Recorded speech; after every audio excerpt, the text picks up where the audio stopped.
Hello everyone. मैं आपका अपना दोस्त Dharmendra Kumar. Line by line Hindi NCERT series अपन देख रहे थे, जिसमें आज एक नया चैप्टर स्टार्ट करने जा रहे हैं जिसका नाम है तंत्रिकीय नियमन एवं समन्वय, केमिकल कंट्रोल एंड कोऑर्डिनेशन। ठीक है, तंत्रिकाओं के बारे में इसके अंदर अपन देखेंगे और किस प्रकार से वो अपने बॉडी को रेगुलेट करता है वो इस चैप्टर में अपन डिस्कस करेंगे। आज के जो टॉपिक्स हैं उसमें टोटल अपन 3 टॉपिक देखेंगे। तंत्रिकीय तंत्र के बारे में परिचय अपन देखेंगे, दूसरा मानव का तंत्रिकीय तंत्र देखेंगे क्योंकि ह्यूमन फिजियोलॉजी अपन देख रहे हैं तो मानव का देखना बहुत जरूरी है। और तीसरा टॉपिक है 21.3 तंत्री कोशिका तंत्रिका तंत्र की संरचनात्मक एवं क्रियात्मक इकाई। जो तंत्रिका कोशिका है उसकी संरचना इसके अंदर अपन देखेंगे, कौन कौन से पार्ट है ये अपन देखेंगे, तो भी आगे वाले टॉपिक्स यहाँ से अच्छे से समझ में आएंगे। स्टार्ट अपन करते हैं आज का लेक्चर नंबर 1। आप लोग एनसीईआरटी लेके बैठिएगा, नोटबुक लेके बैठिएगा, जो भी इंपॉर्टेंट पॉइंट्स यहाँ से हाईलाइट कर रखे हैं मैंने उसे स्टार मार्क करते चलिएगा, अच्छे से समझते चलिएगा। अगर किसी टाइप का आपको डाउट है तो कमेंट सेक्शन में कमेंट करके पूछ सकते हैं। डाउट की पिक्चर शेयर करनी है तो इंस्टाग्राम पर धर्मेंद्र कुमावत से मिलूंगा, सर्च कीजिए और वहां पर आप शेयर कर सकते हैं अपनी डाउट और डिस्कस कर सकते हैं। तो स्टार्ट अपन करते हैं 21वां चैप्टर तंत्री के नियंत्रण एवं समन्वय। जैसा कि तुम जानते हो मानव शरीर में बहुत से अंग एवं अंग तंत्र पाए जाते हैं, तो ये अपन ने पहले से ही पाचन वाले चैप्टर से ही डिस्कस करते हुए आ रहे हैं। अपन सबसे छोटी जो इकाई होती है वो अपने पास सेल या जिसे अपन बोलते हैं कोशिका। सेल से बनता है टिश्यू, उत्तक जिसे अपन बोलते हैं, उत्तक से बनता है अंग, ऑर्गन जिसे बोलते हैं और ऑर्गन से बनता है ऑर्गन सिस्टम, अंग तंत्र जिसे अपन बोलते हैं। जैसे अपन क्या बोलते हैं, पाचन तंत्र। तो तंत्र है इसका मतलब बहुत सारे अंग एक दूसरे के साथ काम कर रहे हैं। ठीक है, अंग भी अकेला काम कर सकता है, जैसे जीवा, जीव जो है वो अपना अलग से काम करती है, दांत के साथ में मिलकर वो अपना अलग से काम करती है। तो अंग और अंग तंत्र दोनों ही देखने को मिलते हैं मानव शरीर में, जो कि स्वतंत्र रूप से कार्य करने में असमर्थ है। ठीक है, जैव स्थिरता या सम अवस्था, इसे आप लोग इंग्लिश में भी लिख लीजिए क्योंकि पूछा गया स्टेट पीएमपी। होम्योस्टेसिस, सम अवस्था को बोलते हैं होम्योस्टेसिस। सम अवस्था बनने हेतु इन अंगों के कार्यों में समन्वय अत्यधिक आवश्यक है। ठीक है, अब समन्वयता क्या है?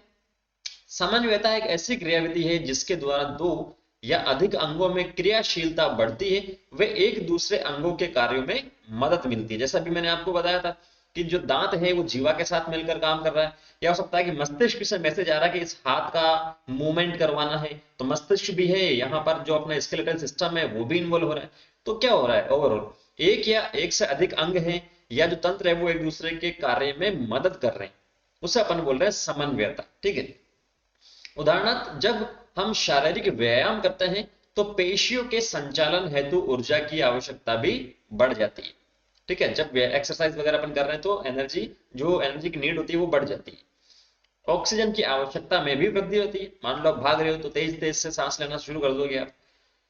ऑक्सीजन की अधिक आपूर्ति के लिए श्वसन दर, हृदय स्पंदन दर एवं वृक्क वाहिनियों में रक्त प्रवाह की दर बढ़ना स्वाभाविक हो जाता है। जब व्यायाम आपने किया तो श्वसन दर, जो रेट ऑफ रेस्पिरेशन है वो यहाँ से बढ़ जाएगी, वो बढ़ेगी तो हार्ट जो संकुचन हो रहा है, हार्ट का जो स्पंदन हो रहा है वो बढ़ जाएगा, और वो बढ़ेगा तो ओवरऑल क्या होगा, जो ब्लड सर्कुलेशन है, रक्त का जो संचलन हो रहा है वो भी बढ़ना क्या है, स्वाभाविक है, क्योंकि ये सारे एक दूसरे से जुड़े हुए हैं। जब शारीरिक व्यायाम आप बंद कर देते हैं तो तंत्रिकीय क्रियाएं, फुफ्फुस, हृदय, रुधिर वाहिनियों, वृक्क एवं अन्य अंगों के कार्यों में समन्वय स्थापित हो जाता है। तो आपने रोक दिया तो वापस से क्या हो जाएगा, नॉर्मल आ जाएगा सारा का सारा।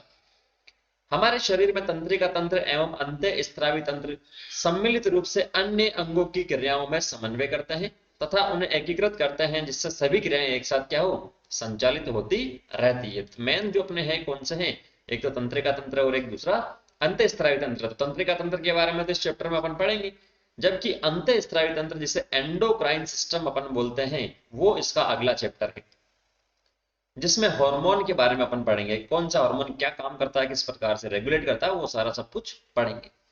नेक्स्ट जो लिखी है स्टेटमेंट जो लिखा काफी इंपॉर्टेंट है, इसे हाईलाइट कर लीजिएगा।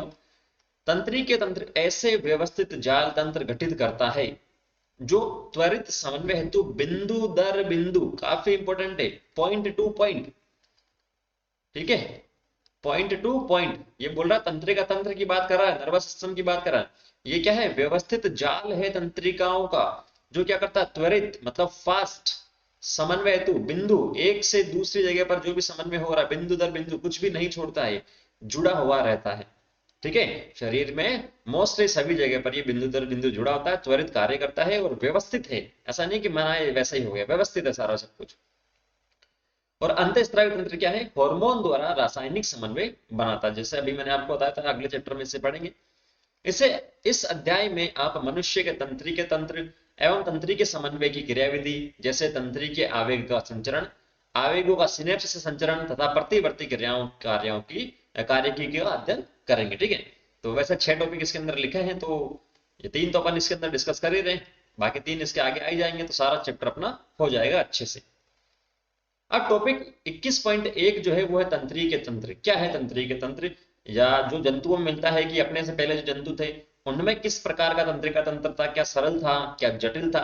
ठीक है, जैसे पाचन में भी अपन ने देखा था कि कुछ एक कोशिका की जीव होता है तो एक कोशिका ही सारा काम कर देती है वो। ठीक है, कुछ जटिल आते हैं तो उत्तक की बात करते हैं, कुछ मनुष्य जैसे है उसमें पाचन तंत्र मिलता है। ठीक है, बहुत सारे अंग होते हैं, तो सेम वैसे ही तंत्रिका के अंदर है, तंत्रिका तंत्र के अंदर सभी प्राणियों का तंत्रिका तंत्र अति विशिष्ट प्रकार की कोशिकाओं से बनता है, जिन्हें तंत्री कोशिका कहते हैं। ठीक है, सभी प्राणियों का, जितने भी एनिमल्स की बात कर रहे हैं, विशिष्ट प्रकार की कोशिका से है, जो तंत्रिका कोशिका जिसे अपन बोल रहे हैं। और कोशिका आपके पास क्या होती है, सबसे छोटी इकाई होती है किसी भी तंत्र की। ये विभिन्न उद्दीपनों को पहचान कर ग्रहण करती है तथा इनका संचरण करती है। तो ये मान लो कोई तंत्रिका कोशिका, तो उद्दीपन जो भी आ रहा है, इंपल्स आ रहा है, उसे ग्रहण करेगा ये, और उसके बाद में उसके अनुरूप क्या इसको कार्यवाही करनी है, क्या क्या क्रिया करनी है इसको, तो वापस से इसको आगे की ओर संचरण कर देती है। ठीक है, अब स्ट्रक्चर देखेंगे तो आसानी से और समझ में आ जाएगा। सॉरी। निम्न एक कशेरुकी प्राणियों में तंत्री के संगठन बहुत ही सरल प्रकार का होता है, सिंपल होता है सबसे। ठीक है, जैसे हाइड्रा की बात करें अपन, टीनोफोरा, सिलेंट्रेट की बात करें अपन, तो उनके अंदर सिंपल होता है। हो सकता है कि एक तंत्रिका मिल जाए, हो सकता है 2 तंत्रिका मिल जाए, इससे ज्यादा नहीं मिलेगा। उदाहरणतः हाइड्रा में यह तंत्रिकीय जाल के रूप में होता है। कीटों का तंत्रिका तंत्र अधिक व्यवस्थित होता है। तो अपन सिंपल से जटिल की ओर चलते हैं, सिंपल से जटिल या कॉम्प्लेक्स की ओर अपन चलते हैं, कहीं पर भी आप चले जाओ। ठीक है, कहीं पर भी चले जाओ तो कॉम्प्लेक्स की ओर ही अपन चलते हैं, सिंपल से जटिल की ओर कोई से भी सिस्टम में आप चले जाओ, तो सिंपल में सबसे कम होगा और कॉम्प्लेक्स में ज्यादा होगा, जटिल। तो कीटों का तंत्रिका तंत्र अधिक व्यवस्थित होता है, किससे, जो आपके पास हाइड्रा बताया जा रहा है उससे। यह मस्तिष्क की अनेक गुच्छिकाओं एवं तंत्रिकी उत्तकों का बना होता है। कशेरुकी प्राणियों में अधिक विकसित तंत्रिका तंत्र पाया जाता है। इसके अंदर ज्यादा कुछ है नहीं, 3 स्टेटमेंट में टॉपिक को कंप्लीट कर दिया तो आप आसानी से समझ सकते हो। नेक्स्ट टॉपिक है मानव का तंत्रिका तंत्र। अब ये काफी इंपॉर्टेंट है, इसके लिए आपको क्या करना है, जो भी नोटबुक आपने साथ में ली है उसमें खाली जो पेज उस पर नोट करेंगे मानव का तंत्रिका तंत्रिकीय तंत्र पेज के बीच में। ठीक है, इस प्रकार से, क्योंकि इसका अपन क्लासिफिकेशन करेंगे, वर्गीकरण करेंगे, और जितना शॉर्ट में अपन नोट्स बनाएंगे उतना ही शॉर्ट में अपन इसको एग्जाम टाइम में याद कर पाएंगे। तो मानव का तंत्रिका तंत्र 2 भागों में विभाजित होता है। पहला है केंद्रीय तंत्रिका तंत्र, यहां से आप स्टार्ट करेंगे, ये केंद्रीय तंत्रिका तंत्र। और दूसरा आपके पास कौन सा है, परिधीय तंत्रिका तंत्र। मैं साथ साथ में एक्सप्लेन करता चल रहा हूं और लिखता भी चल रहा हूं, तो इसी प्रकार से आप चलते चलेंगे। केंद्रीय तंत्रिका तंत्र को अपन बोलते हैं सीएनएस। सीएनएस का मतलब सेंट्रल नर्वस सिस्टम, सेंटर में जो है, केंद्र में जो है। और परिधीय को अपन बोलते हैं पेरिफेरल नर्वस सिस्टम, पीएनएस। ठीक है, पेरिफेरल, आप चाहो तो स्पेलिंग लिख देता हूं मैं, पेरिफेरल नर्वस सिस्टम। सेंट्रल की तो लिखने की जरूरत नहीं है, हिंदी मीडियम से इसका मतलब ये नहीं बिल्कुल इंग्लिश अपनी कमजोर है ना। तो पेरिफेरल नर्वस सिस्टम परिधीय हो गया, पीएनएस। जो सेंटर में है उसकी अगर अपन बात करें तो सेंटर में अपने पास मस्तिष्क आता है, और पीछे की ओर अपने पास क्या आता है, बैकबोन जो थी, रीढ़ की हड्डी की अपन ने बात की थी, उसमें एक खोखली जगह थी, खोखला पाइप था, जहां से अपना पास हो रहा था मेरु रज्जु। ठीक है, तो केंद्रीय तंत्रिका तंत्र में मस्तिष्क तथा मेरु रज्जु शामिल है, जिसे बोलते हैं ब्रेन और spinal cord. Brain, spinal cord लिख लो या मेरु रज्जु लिख लो, मेरु रज्जु। बोन वाले चैप्टर में इसे अपन देखा था अपन ने। ठीक है, जहां सूचनाओं का संसाधन एवं नियंत्रण होता है। कहां होता है सूचनाओं का संसाधन एवं नियंत्रण, सेंट्रल नर्वस सिस्टम में होता है। पार्ट पूछे तो कौन सा होगा, ब्रेन और मेरुरज्जु। मस्तिष्क एवं परिधीय तंत्रिका तंत्र सभी तंत्रिकाओं से मिलकर बनता है, जो केंद्रीय तंत्रिका तंत्र से जुड़ी होती है। अब जैसे मान लो ये अपना मस्तिष्क हो गया, इसके अंदर ये तंत्रिकाओं का जाल है। और ये आपके पास मेरुरज्जु हो गई, जो पीछे स्पाइनल कॉर्ड जो है, ठीक है, बोन मेरो से जो जा रही है, सॉरी जो अपना वर्टिब्रल कॉलम उससे जा रही है, ठीक है, कशेरुकदंड से जा रही है पीछे की ओर। तो ये मस्तिष्क हो गया, ब्रेन हो गया, और ये अपने पास क्या हो गया, मेरुरज्जु हो गया। अब ये जो मस्तिष्क और मेरुरज्जु है वो परिधीय तंत्रिका तंत्र से जुड़ा होता है। परिधीय का मतलब चारों ओर, इसके चारों, जैसे मेरा हाथ का मूवमेंट करवाना मेरे को, तो ऐसा तो है नहीं कि ये मस्तिष्क है और ये हाथ है तो सीधा यहाँ से यहाँ हवा में बातें हो रही है, यहाँ से मैसेज जा रहा है ब्रेन से होता हुआ, ये हाथ से होता हुआ, फिर यहाँ पर हो रहा मूवमेंट हो रहा है। तो कहीं ना कहीं जो सेंट्रल नर्वस सिस्टम, इसे केंद्रीय तंत्रिका तंत्र बोलते हैं, और जो परिधीय वो एक दूसरे से जुड़ा होता है। तो सेंट्रल में ब्रेन और मेरुरज्जु आ गया, और ये परिधीय इस प्रकार से हो गई, नर्व्स अपने पास, ये परिधीय तंत्रिका तंत्र हो गए, ठीक है। तो यही इसने लिखा है, मस्तिष्क एवं परिधीय तंत्रिका तंत्र सभी तंत्रिकाओं से मिलकर बनता है। तंत्रिका है इसके अंदर जो तंत्रिका कोशिकाएं, जो केंद्रीय तंत्रिका तंत्र से जुड़ी होती है। परिधीय तंत्रिका तंत्र में दो प्रकार की तंत्रिकाएं मिलती हैं। तो तंत्रिकाओं की बात कर रहा है परिधीय में, किसकी, तंत्रिका की, ना कि परिधि तंत्र, परिधि तंत्रिका तंत्र की। जो न्यूरॉन्स इसके अंदर मिल रही है उसकी बात कर रहा, तो इसके अंदर दो प्रकार की तंत्रिकाएं मिलती है। एक है संवेदी, जिसे बोलते हैं अभिवाही, जैसे यहां पर लिखा है, और दूसरा आपके पास है चालक या प्रेरक या अपवाही, ठीक है। अब ये क्या काम करता है ये भी देख लो। संवेदी या अभिवाही, अभिवाही को अपन इंग्लिश में बोलते हैं एफरेंट, लिख लो, और अपवाही को अपन बोलते हैं इफरेंट, ठीक है। तो जो संवेदी होती है वो क्या करती है, उद्दीपनों को उत्तक या अंगों से केंद्रीय तंत्रिका तंत्र तक लेके जा रही है। जैसे मान लो यहाँ पर मैं चोट लग जाती है यहाँ पर, तो यहां से जो मैसेज को लेके जा रहा है ब्रेन तक, उससे अपन बोलते हैं अभिवाही, ठीक है। इस प्रकार से आप एरो बना लो, ये ब्रेन तक लेके जा रहा, ये लेके जा रहा, तो ये आपके पास क्या हो गई, अभिवाही। जबकि वापस जो ब्रेन से आ रहा है, कि वो मान लो कि इसी में वापस अब आपको क्या करना है साहब, जैसे यहाँ पर मैं पेन चुभ रहा हूं तो मुझे दर्द हो रहा, तो मुझे इसको हटाना है, तो वो मैसेज आएगा आपके पास, तो जो वापस ब्रेन से या स्पाइनल कॉर्ड मेरुरज्जु से जो वापस लेके आएगा, ठीक है। जैसे अभिवाही, इसने चालक को ही अभिवाही लिख दिया, यहाँ पर अपवाही यहाँ पर होगा, ठीक है, करेक्शन है। तंत्रिकाएं नियामक उद्दीपनों को केंद्रीय तंत्रिका तंत्र से संबंधित परिधीय उत्तकों तक लेके जाता है। तो वापस जो मैसेज को लेके आएगी उसे अपन ने क्या बोल दिया है, अपवाही बोल दिया। तो इस प्रकार का आप डायग्राम चाहो तो बना सकते, ठीक है। जो मैसेज को ब्रेन तक लेके जाएगा वो अभिवाही है, जो मैसेज को ब्रेन से वापस अंगों तक लेके आएगा वो अपवाही है, सिंपल सा। अब परिधीय तंत्रिका तंत्र को दो भागों में विभाजित किया। ये आपके पास तंत्रिकाएं थी, परिधीय तंत्रिका तंत्र की तंत्रिकाएं, ठीक है, परिधीय तंत्रिका तंत्र की तंत्रिका, ये देख लो यहां पर, लाइंस को समझो तब काम होगा। अब परिधीय तंत्रिका तंत्र को अपन क्या कर रहे हैं, दो पार्ट में यहां से डिवाइड कर रहे हैं साहब, कर दो। पहला है कायिक तंत्रिका तंत्र और दूसरा है स्वायत्त। ये कायिक लिख दो यहां पर, और यहां पर क्या लिख दो, स्वायत्त लिख दो। कायिक को अपन बोलते हैं क्या, कायिक तंत्रिका तंत्र, अभी आगे चलते हैं। कायिक तंत्रिका तंत्र उद्दीपनों को केंद्रीय तंत्रिका तंत्र से शरीर के अनैच्छिक अंगों व चिकनी पेशियों में पहुंचाता है। कायिक क्या करता है, कायिक आपके पास इसे बोलते हैं अपन सोमेटिक, ठीक है, इंग्लिश में। और स्वायत्त को बोलते हैं ऑटोनोमिक, ऑटोनोमस बोल सकते हो, ऑटो का मतलब अपने आप से, स्वायत्त जो है, ठीक है। तो कायिक क्या करती है, जो भी अनैच्छिक पार्ट है जिसे अपन कंट्रोल नहीं कर सकते अपनी इच्छा से, या जो स्मूथ मसल है, चिकनी पेशियों की बात कर रहे हैं, वहां तक मैसेज को लेके जाता है। जबकि स्वायत्त तंत्रिका तंत्र को पुनः अपन ने दो पार्ट में डिवाइड किया है, यहां पर अनुकंपी और परानुकंपी। इसका अगले चैप्टर में भी रोल आएगा, हार्मोन वाले में, अनुकंपी और परानुकंपी, ठीक है। सॉरी, नेक्स्ट, ये तो आपका क्लासिफिकेशन हो गया। आप चाहे तो इसका स्क्रीनशॉट ले लो, चाहे तो आप इसका डायग्राम बना लो, चाहे तो आप नोट कर लो, ठीक है, जो भी आपको करना है वो आप कर सकते हो। ये तंत्रिकाएं अलग से इस प्रकार का डायग्राम बनाओ तो आसानी से याद होगा, समझने में। नेक्स्ट आगे चलते हैं अपन। अंतरंग तंत्रिका तंत्र परिधीय तंत्र का एक भाग है, एक विशिष्ट प्रकार का है ये। परिधीय तंत्रिका तंत्र का ही भाग है, जिसे बोलते हैं अंतरंग तंत्रिका तंत्र। इसके अंतर्गत वे सभी तंत्रिकाएं, तंत्रिका तंतु या गुच्छिकाएं एवं जालिकाएं सम्मिलित है, जिनके द्वारा केंद्रीय तंत्रिका तंत्र से आवेग अंतरंगो तंत्र तक तथा अंतरंगों से केंद्रीय तंत्रिका तंत्र तक संचरित होते हैं। वापस से पढ़ देते हैं, कुछ मजा नहीं आया पढ़ने में। अंतरंग तंत्रिका तंत्र किसका भाग है, परिधीय तंत्रिका तंत्र का भाग है। समझ में आता है, इसमें कोई समझाने की जरूरत नहीं।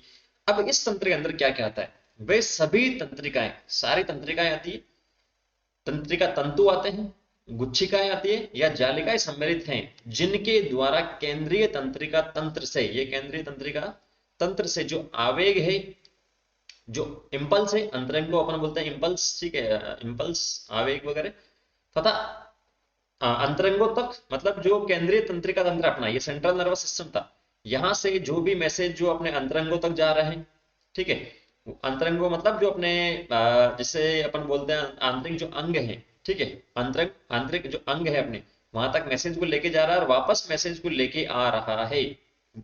तो मैसेज को लेके जा रहा है और लेके आ रहा है, तो उसमें तंत्रिकाएं शामिल होगी, तंत्रिका गुच्छाएं शामिल होगी, तंत्रिका जो तंतु शामिल होंगे, तो वो जो सारे हैं वो क्या बनाते हैं, अंतरंग तंत्रिका तंत्र बनाते हैं, ठीक है। तो ये आपको सिंपल ध्यान में रखना है, मैसेज को लेके जाता है केंद्रीय तंत्रिका तंत्र तक और वापस लेके आता है, ठीक।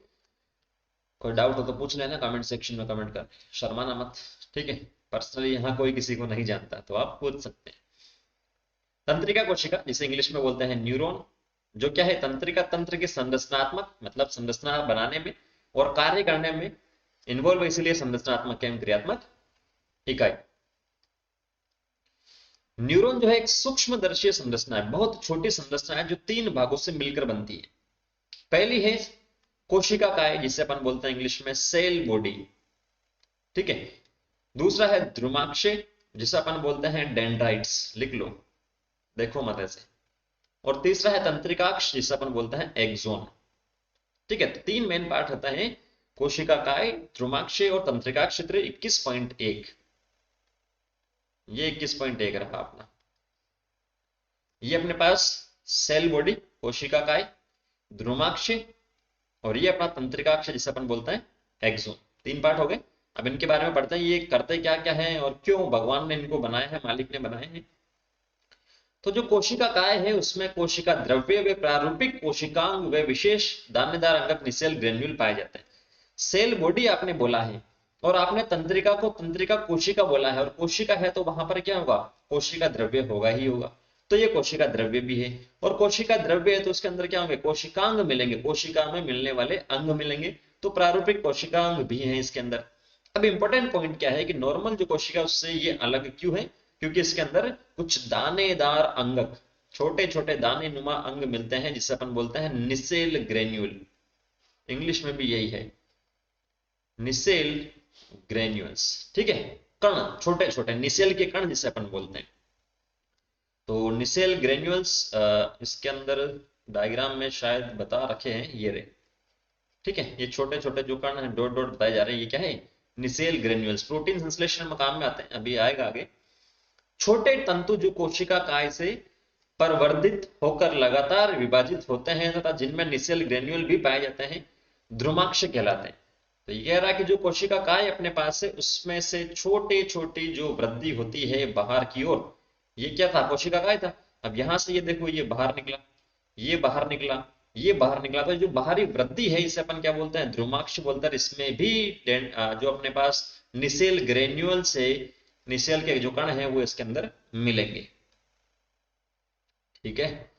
ये तंतु उद्दीपनों को कोशिका काय की ओर भेजते हैं, जो भी उद्दीपन आएगा उसे कोशिका काय की ओर भेजेंगे ये तंतु जो है, ठीक है। मतलब यहां से उद्दीपन आ रहा है तो ये ग्रहण करेंगे इसे, और यहां से ये कोशिका काय की ओर भेज देंगे इसे। समझते चलो, सब कुछ लिखा है एनसीईआरटी में है।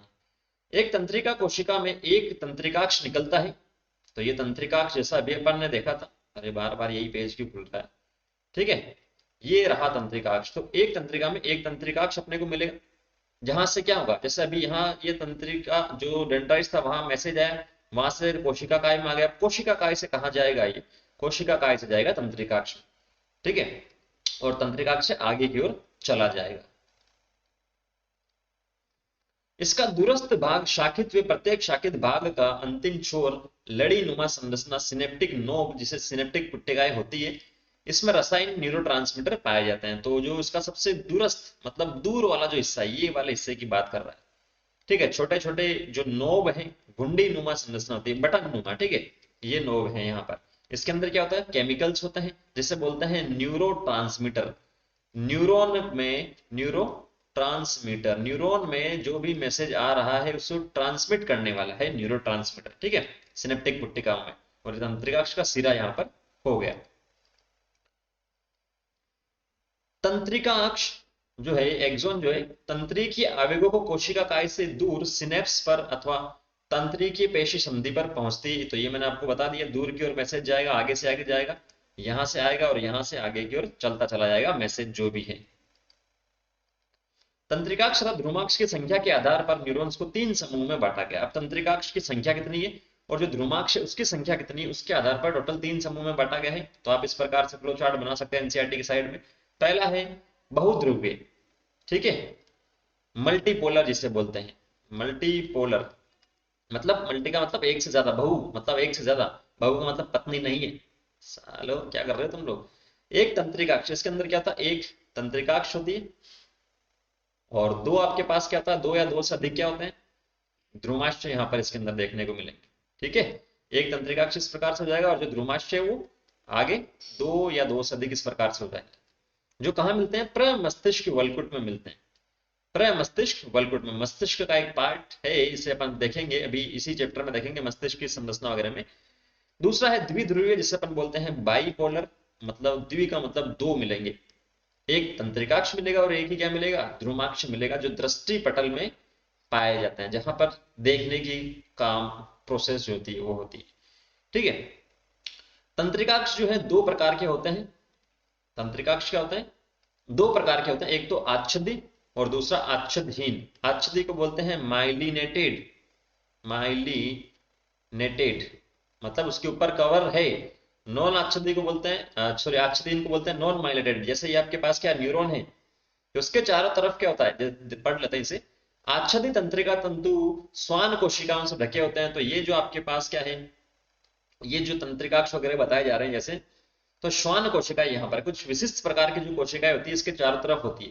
केवल तंत्रिकाक्ष के चारों तरफ होगी वो, यहां से यहां तक, ना वो इस टर्मिनल हिस्से में मिलेगा, ना आपके पास इस वाले में मिलेगा वो। ठीक है, जो सेल बॉडी और जो डेंड्राइट्स उसमें भी नहीं मिलेगा और इसमें भी नहीं मिलेगा, केवल वो तंत्रिकाक्ष पर मिलेगी कोशिकाएं जो है श्वान कोशिका। तो ये जो श्वान कोशिकाएं होती है वो क्या करती है, तंत्रिकाक्ष के चारों ओर माइलिन आवरण बना लेती है। अब माइलिन के बारे में नहीं लिखा एनसीईआरटी में, सिंपल सा नाम ही लिखा। तो माइलिन कुछ फैट्स होती है, मतलब वसा वगैरह होते हैं जो इसको कवर करके रखती है, प्रोटेक्शन का काम करती है। माइलिन आवरण के बीच अंतराल पाया जाता है, जैसे ये माइलिन आच्छाद यहाँ हो गया, फिर ये यहाँ हो गया, यहाँ हो गया, इसके बीच में क्या होता है, गैप होता है, जैसे ये यहाँ हो गया, फिर ये यहाँ हो गया, फिर ये यहाँ हो गया। तो इसके बीच में जो गैप ये मिल रहा है, छोटा छोटा जो गैप मिल रहा है, उसे अपन बोलते हैं रेनवियर के नोड। ये रेनवियर के नोड, ठीक है, जो स्पेस मिल रहा है दो माइलिन शीट के बीच में, से अपन बोलते हैं रेनवियर के नोड। आच्छादित तंत्रिका तंत्र कहाँ मिलते हैं, मेरु व कपाल तंत्रिका में मिलते हैं, मतलब ब्रेन और स्पाइनल कॉर्ड की जो बात कर रहे हैं उसके अंदर मिलेगा। आच्छादहीन तंत्रिका तंत्रु भी श्वान कोशिकाओं से घिरे होते हैं। तो ठीक है, आच्छादहीन में भी क्या होगी, जैसे ये आपके पास तंत्रिकाक्ष इस प्रकार का, तो ये श्वान कोशिका है इसके चारों तरफ भी, लेकिन वो माइलिन शीट जो यहाँ पर अपन ने देखा था ये वाला, उसका फॉर्मेशन नहीं करेगा, उसका आवरण यहाँ पर नहीं होता, केवल सिंपल सा होगा। इस प्रकार से आप चाहो तो डायग्राम बना लो, ये श्वान कोशिका, श्वान कोशिका, श्वान कोशिका, हरी बात समझे। और ये कहाँ मिलती है, स्वायत्त तथा कायिक तंत्रिका तंत्र में मिलते हैं, ऑटोनोमस और जो अपन ने बात की थी उसके अंदर मिलते हैं। क्लियर है बात। तो इस डायग्राम में सारे टर्म्स अपन ने क्लियर कर दिए। केंद्रक होता है कोशिका, तो केंद्रक मिलेगा ही। ठीक है, बाकी कुछ बचा नहीं है शायद इस डायग्राम में मेरे हिसाब से। इसका जो ये वाला जो पार्ट है सिनेप्टिक पुट्टिका और किस प्रकार से एक से दूसरे में मैसेज जाता है, ये आपको अगले सेशन में समझ में आएगा। इसका थोड़ा सा रोल डिटेल से वहां बता रखा है, बताना ही चाहिए, लेकिन एनसीईआरटी माँ की बातें कहाँ एक बार में समझ में आती। ठीक है, तो यहाँ अपना जो टॉपिक है, 3 टॉपिक, वो क्या होता है, कंप्लीट होते हैं। अब आपको करना क्या है, जब तक नेक्स्ट सेशन में अपलोड करूं तब तक आप इनको देखिए, एनसीईआरटी पढ़िए, कोई डाउट हो तो पूछिए। बार बार मैं ये बोलता हूँ, बिना डाउट के थ्योरी पढ़ने से किसी को कुछ भी नहीं मिला है। पढ़िए, डाउट पूछिए यार, क्या दिक्कत है मैं बताऊंगा आपको। ठीक है, तो पढ़ते रहिए, हंसते रहिए, मुस्कुराते रहिए। Thank you, all the very best.